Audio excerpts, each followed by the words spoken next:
Hello my dear students, welcome to BL online classes. Students, हम बात कर रहे हैं क्लास 12th की। क्लास 12th में हमने जो पहले बुक पढ़ रहे थे उसका नाम था पैनोरमा। तो उस पैनोरमा के काफ़ी लेसन करने के बाद आज जो उनकी 12th क्लास की जो बुक है रेनबो, हम इस बुक को स्टार्ट कर रहे हैं। आपकी देखो फर्स्ट बुक रेनबो है, वो थी पैनोरमा सेकंड। ओके, देखो जो मेन बुक होती है ना, ये फर्स्ट बुक होती है आपकी, और इसके हमेशा ये ज़्यादा मार्क्स की होती है ये बुक। फिर देखें इसका जो फर्स्ट लेसन है, इस बुक में मैं टोटल दिखाता हूँ आपको क्या कुछ है।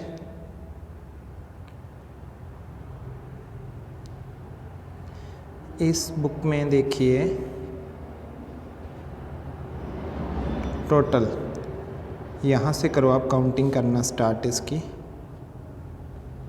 यहाँ से मतलब पहला लेसन है वाटर, यहाँ से लेके और यहाँ तक 11 तक लेसन है इसके। फिर 12, फिर इसके क्या है जो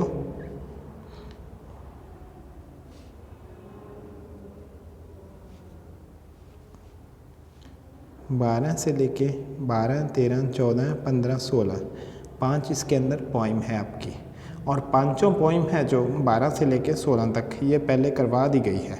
ओके, तो हम अब करेंगे इसका जो आज फर्स्ट लेसन है। कौन सा लेसन है? वाटर, ये। लेकिन इस लेसन से पहले मैं थोड़ा सा आपको एग्ज़ाम पॉइंट ऑफ व्यू से कुछ दिखा दूँ। एग्ज़ाम पॉइंट ऑफ व्यू से हम देखते हैं इसमें क्या है, सिलेबस दिखाया गया है जो आपका, जैसे इसमें बताया गया है कि रीडिंग 15 नंबर की, 25 की राइटिंग। तो देखो दो बुक्स दिखाई गई है, रेनबो और पैनोरमा। तो इनको देखो आप ध्यान से, रेनबो, पैनोरमा। अब देखो जो आपके पहले बुक हम कर रहे थे पैनोरमा थी 15 नंबर की, जो आज बुक स्टार्ट कर रहे हैं रेनबो, इसमें से 25 नंबर का टोटल पेपर आएगा आपके। इस कारण इस बुक को लाइटली ना लें। ओके, तो अब हम इसमें दिखा देते हैं लेसन फर्स्ट है जो हम खोलते हैं इसका। ये रहा इसका लेसन फर्स्ट, वाटर। अब हम करेंगे इस लेसन को, कौन सा? Lesson first, water. Man has through the age sought in vain, sought होता है ना खोजना, फॉर एन इमेजिनरी मतलब काल्पनिक, एलिक्सर होता है अस्तित्व, ऑफ लाइफ।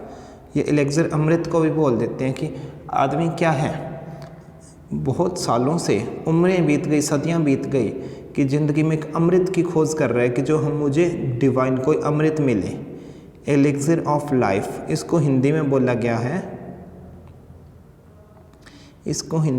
गया है, द डिवाइन अमृता, मतलब जो अमृत है। A drought of which was thought to confer immortality, मतलब एक ऐसा बूंद जिसे हम पी के अमर हो जाएं। But the true elixir of life lies near our hands, लेकिन जो सच्चा अमृत है वो हमारे हाथों के पास ही रहता है बिल्कुल। For it is the commonest of all liquid, और वो क्या है, सारे लिक्विड में क्या है, कॉमन है। कौन है? Plain water. ओके, कौन है सारे लिक्विड में कॉमन? Plain water. और अब पूछा जाए हमारा अमृत कौन है, तो अमृत भी हमारा यही है। कौन है? Plain water. ओके, ये जो बॉक्स बना दिया इसके ऊपर, अगर आपको ये क्वेश्चन आए कि सभी लिक्विड्स में कॉमन क्या है, तो देखो कॉमनेस्ट ऑफ ऑल लिक्विड्स, कौन है कॉमन? इसका प्लेन वाटर है। I remember one day standing on the line which separates the Libyan desert from the valley of Nile in Egypt. मेरे एक दिन याद है मैं खड़ा हुआ था उस लाइन पे जो सेपरेट करते, अलग अलग करते, किसको? लीबिया के रेगिस्तान को, डिज़र्ट को, और वैली, कौन सी वैली? नील इन इजिप्ट, मतलब मिस्र देश में जो नील नदी की घाटी है उसको अलग करती। बीच में जो सेपरेशन लाइन है इनकी, मतलब डिवाइडेशन कर रही बाउंड्री, वहाँ पे खड़ा था। एक तरफ तो लीबिया का रेगिस्तान था और एक तरफ क्या थी? घाटी थी। अब आप सोचो घाटी और रेगिस्तान में क्या अंतर है? घाटी तो हरी भरी है, उपजाऊ है बहुत, और रेगिस्तान बिल्कुल वीरान सुनसान, और बीच में एक लाइन है जो दोनों को अलग कर रही है। मतलब फासला कितना? सिर्फ एक लाइन का ही। अचानक से इधर रेगिस्तान है और इधर से घाटी है, तो ऐसा क्या हुआ? यही बात इसमें हम करेंगे। On one side was visible a sea of blowing sand, मतलब एक साइड तो ब्लोइंग सैंड, दूर दूर तक फैली हुई, हाँ उसका सैंड का, सैंड मतलब रेत का, हमें क्या है सी, समुंदर दिख रहा था। Without A SPAC of green a single living thing anywhere visible on it, उसके ऊपर एक सिंगल लिविंग थिंग मतलब सिंगल एक मात्र जीवित प्राणी भी नहीं कोई दिख रहा था। On the other side lay one of the greenest, most fertile and densely populated areas to be found anywhere on the earth, मतलब दूसरी साइड ये था कि पृथ्वी में जितना भी हम देखें हर जगह से ज़्यादा उपजाऊ एरिया, सबसे ज़्यादा लोग निवास करते हैं एरिया, सबसे ज़्यादा हरा भरा एरिया था। तो बीच में एक लाइन से इसको डिवाइड किया गया, एक लाइन के इधर ऐसी, एक लाइन के इधर ऐसी, बस बिल्कुल एक लाइन कितनी जगह में इतना चेंज कैसे आ गया। Teeming with life and vegetations, मतलब ज़िंदगी से वनस्पति से भरा हुआ था फुल वो। What made this wonderful difference, मतलब ये आश्चर्यजनक शानदार इतना डिफरेंस कैसे आया, किसने बनाया। Why is the water of the river Nile flowing down to the Mediterranean from its source a couple of thousands of miles away, मतलब उसका जो पानी है नील नदी का हज़ारों मील आगे तक इसी साइड में क्यों जा रहा है, उधर क्यों नहीं जा रहा। Geologists tell us that the entire soil of the Nile Valley is the creation of the river itself. Geologist जो भूगर्भ शास्त्री हैं वो हमें बताते हैं, या जो भौतिक शास्त्री हैं वो हमें बताते हैं कि सारी के सारी एंटायर सॉल क्या, संपूर्ण जो मृदा है वहाँ की वो बनाई गई है। किसने बनाई उसको, नील घाटी की जो मिट्टी है वो नील नदी के द्वारा बनाई गई है, नील नदी ने खुद बनाई है वो।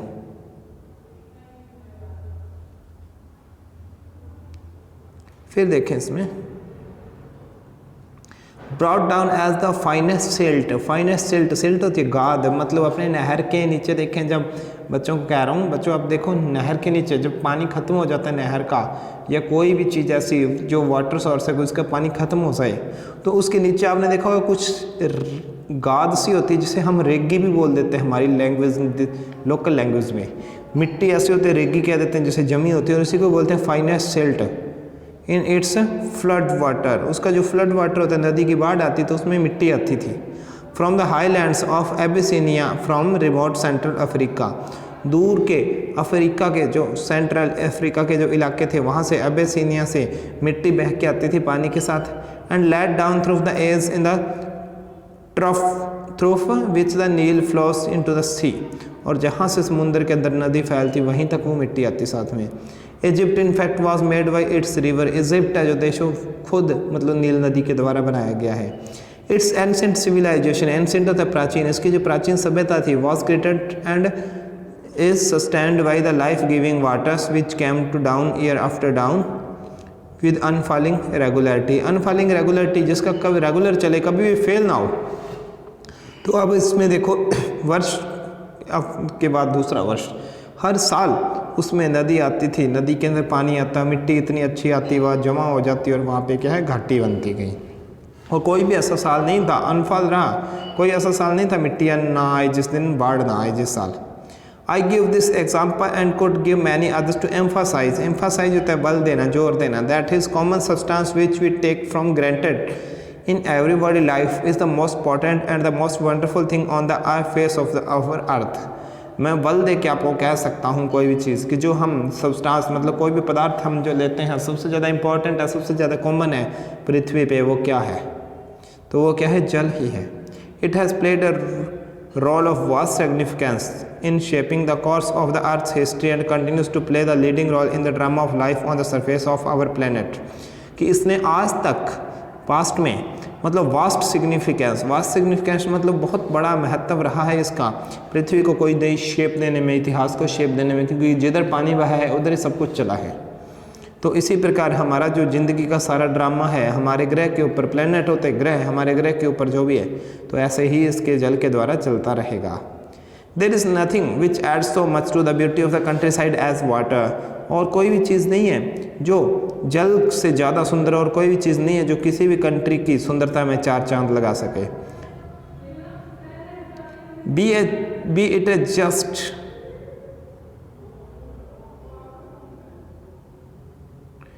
It just a little stream trickling over the rocks, मतलब ये छोटी सी धारा होती है जो रॉक होती है, चट्टानों के ऊपर से ट्रिकलिंग मतलब कलकती हुई आती है।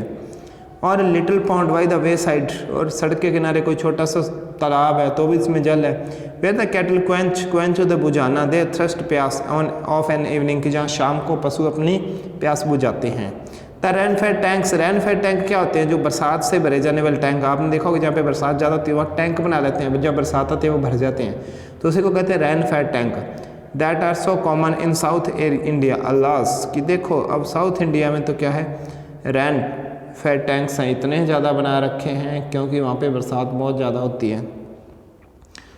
Often so sadly neglected in the maintenance are a cheering sight when they are full, कि मतलब जब वो फुल हो जाते हैं तो वो चीरिंग साइट है, खुश हो जाते हैं हम देख के, तालाब पूरे जो टैंक है फुल पानी से भरे हुए ऊपर तक, बहुत मन को अच्छे लगते हैं वो, लेकिन उनका नेग्लेक्ट किया जाता है। दुख की बात यह है कि उनको उपेक्षा की जाती है, नेग्लेक्ट किया जाता है, उनका जो मेंटेनेंस है, रख रखाव है उनका, उसका नहीं कोई कर रहा है, वो मिट्टी से भरे पड़े हैं, टूटे फूटे पड़े, उनको कोई संभाल नहीं रहा है। They are of course shallow, shallow कहते हैं छिछला, छिछला क्या होता है? उथला जिसे बोलते हैं हम, कि चारों तरफ से डाउन है, अंदर से जो उसका पैंदा है वो ऊपर उठा हुआ है, मतलब उसमें मिट्टी जमा होती रही और सेंटर में पूरे मतलब टिब्बे की तरह हो गया, अंदर एक टिब्बा, टीला बोले उसके अंदर एक लग गया, तो उसमें क्या है वो आधा तो मिट्टी से भर चुका है, तो वो शैलो है वो नीचे अंदर से। But this is less evident since the water is silt laden and throw the light back. और देखिए, लेकिन देखो सबसे ज़्यादा चीज़ हमें क्या चाहिए कि जो पानी है वो क्या सिल्ट लैडन है, मिट्टी से भरा हुआ है गाद से, और हम उसके अंदर लाइट लगाते हैं, मतलब प्रकाश उसमें बैठ के वापस आता है। देखिए जब तक साफ़ पानी है तो उसका पैंदा दिखेगा, लेकिन जब गंदला पानी है तो उसके ऊपर हम लाइट मारेंगे, लाइट फेंकेंगे, कोई डालेंगे तो लाइट वापस आएगी मुड़ के। And the bottom does not therefore show up, और उसका बॉटम है तला कभी नहीं दिखेगा हमें। This tanks play vital role in the South Indian agriculture, ये टैंक्स है जो साउथ इंडिया के एग्रीकल्चर में बहुत बड़ा रोल अदा करते हैं sorry. In Mysore for example, Mysore में उदाहरण के लिए much of the rice is grown in them, मतलब उन्हीं टैंकों से बहुत ज़्यादा राइस पैदा किया जाता है, चावल। Some of this tanks are surprisingly large, कुछ टैंक उसमें से आश्चर्यजनक रूप से बड़े हैं। And it is a beautiful sight to see the sunrise और sunset over one of them, उनके ऊपर से किसी को मतलब सूर्य उदय सूर्यास्त होते देखना बहुत ही शानदार दृश्य होता है। Water is in a landscape may be compare to the eyes of a human face, और लैंडस्केप क्या होता है, मतलब जो भूदृश्य है उसके ऊपर जल की तुलना हम किसी भी आदमी के फेस के ऊपर आंखों से कर सकते हैं। It reflects the mood of the hour, और पानी से क्या होता है, जो समय का मूड है उसका पता चलता है। Being bright and gay when the sun shines, जब सूर्य चमकता है तो चमक उठता है पानी भी। Turning into dark and gloomy when the sky is overcast, जब स्काई या बादलों से भरा होता है तो वो क्या है, अंधेरा हो जाता है जल, और उदासी सा दिखने लगता है।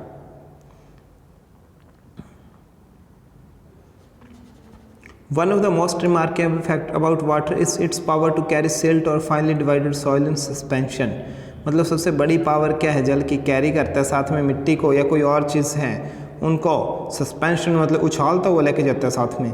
This is the origin of characteristic colours of the water in rain fed tank, और यही कारण है कि जो रेन फेड टैंक के अंदर जो भूरे कलर का पानी होता है, जल होता है, उसका यही कारण है, लक्षण है कि कारण बुरा होना यही है कि साफ़ नहीं होता पानी, अपने साथ मिट्टी को बहा के लेके आता है, जिस कारण उसका कलर चेंज हो जाता है। This colour varies with the nature of earth in the catchment area, अब देखो कैचमेंट एरिया किसको बोलते हैं, and most vivid immediately after fresh inflow following rain. और अब देखो ये कलर डिपेंड करता है कैचमेंट एरिया पे। कैचमेंट एरिया क्या है, जैसे इसमें देखो मैं एक आपको थोड़ा डायग्राम बना के कच्चा सा दिखाता हूँ बुक में ही आपके।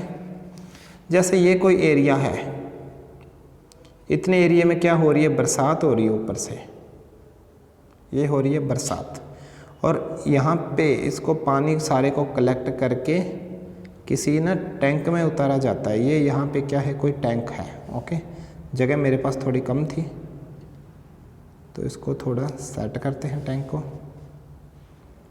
ये कोई जैसे टैंक है, तो अब ये इतना बड़ा है हमारे पास टैंक, इस टैंक में इस पानी को उतारा गया। तो पानी को कैच करने का एरिया कौन सा था, पानी कैच जो बरसात का आ रहा है वो तो इतने एरिया से कैच हुआ ना, तो ये एरिया जहाँ से पानी कैच होता है उसको बोलते हैं कैचमेंट एरिया। कौन सा एरिया, कैचमेंट एरिया। ओके, तो स्टूडेंट्स अब इसमें देखें कि जो कैचमेंट एरिया है उसके ऊपर डिपेंड करता है, बिकॉज अपने जो अभी कैचमेंट एरिया दिखाया, जैसे इतने में बरसात आ रही है, ये जो कैचमेंट एरिया, अगर इसमें क्या है काली मिट्टी है तो यहाँ से पानी बह के जो टैंक में जाएगा और उसमें भी मिट्टी का कलर पानी का कलर क्या हो जाएगा, ब्लैक। और अगर यहाँ पे कि लाल मिट्टी है तो पानी का कलर क्या हो जाएगा, रेड। ब्राउन मिट्टी है तो पानी कैसा हो जाएगा उसमें, ब्राउन। ओके, तो जो भी वाइट मिट्टी है तो पानी कैसा हो जाएगा, वाइट, ट्रांसपेरेंट नहीं रहेगा। तो ये चीज़ है, ये मिट्टी के ऊपर भी डिपेंड करता है मिट्टी कैसी है उसमें। This colour varies with the nature of the earth in the catchment area, कि अर्थ की नेचर कैसी है, पृथ्वी कैसी है वहाँ पे। And most vivid immediately after fresh following rain. Swiftly flowing water can carry fairly large and heavy particles, मतलब swiftly मतलब तेज़ी से जो बह रहा पानी होता है वो बड़े बड़े और भारी पार्टिकल्स, जो भी कण हैं उनको अपने, पार्टिकल्स होते हैं कण, मिट्टी के कणों को अपने साथ ले आता है। The finest particles however remain floating with in the liquid in the spite of their greater density, मतलब अपने बड़े डेंसिटी मतलब आकार के कारण भी क्या है वो पानी के अंदर ही बहता रहता है। And carry to great distance, बहुत दूरी तक जाता है वो। Such particles are of course extremely small, कुछ पार्टिकल्स बहुत ही छोटे होते हैं, but their number is great, लेकिन उनकी संख्या बहुत ज़्यादा होती है। जितने कण छोटे हैं उतनी संख्या कणों की ज़्यादा होगी, कण बड़े हैं तो संख्या कम होगी। Incredibly large amount of solid matter can be transported in this way, और इसी प्रकार से जो सॉलिड मैटर है वो ट्रांसपोर्ट हो जाती है, एक जगह से दूसरी जगह चला जाता है। When silt laden water mix with the salt water of the sea, जब घात से भरा हुआ, मिट्टी से घुला हुआ है जिसमें वो पानी समुद्र के पानी से मिक्स होता है, तो there is the rapid precipitation of the suspended matter, मतलब उसमें बहुत तेज़ी से चेंज आता है। This can be readily seen when one travels by steamer, steamer मतलब क्या था, समुद्री जहाज़, down a great river to the deep sea, जब कोई आदमी नदी से जाके और बड़े समुद्र में जाता है, स्टीमर लेके पहुंचता है, तब उसको पता चलता है the colour of the water change successfully from the muddy red और brown of silt through fairing shades of yellow and green finally to the blue of the deep sea. मतलब पहले क्या होता है, रेड होता है, ब्राउन होता है, फिर उससे क्या होता है, येलो हो जाता है, ग्रीन हो जाता है, अंत में जब समुद्र में पहुंचता है तो उसका कलर क्या हो जाएगा, ब्लू हो जाएगा, नीला हो जाता है समुद्र के अंदर पहुंचते ही पानी। Those great tracts of land have been formed by silt, thus deposited by evident on an examination of the soil in alluvious areas, और यही कारण है, इसी से ही एग्जामिनेशन किया जाता है मिट्टी का। Such lands consisting at as it does if of finely divided matter is usually very fertile, और यही जहाँ पे मिट्टी बह के आती है वो लगभग बहुत ही डिवाइड की होती है, एक तो एक वो बहुत ही फर्टाइल उपजाऊ एरिया होता है। तो स्टूडेंट्स आज की क्लास में इतना ही, कल करेंगे बात यहाँ से, तब तक गुड बाय।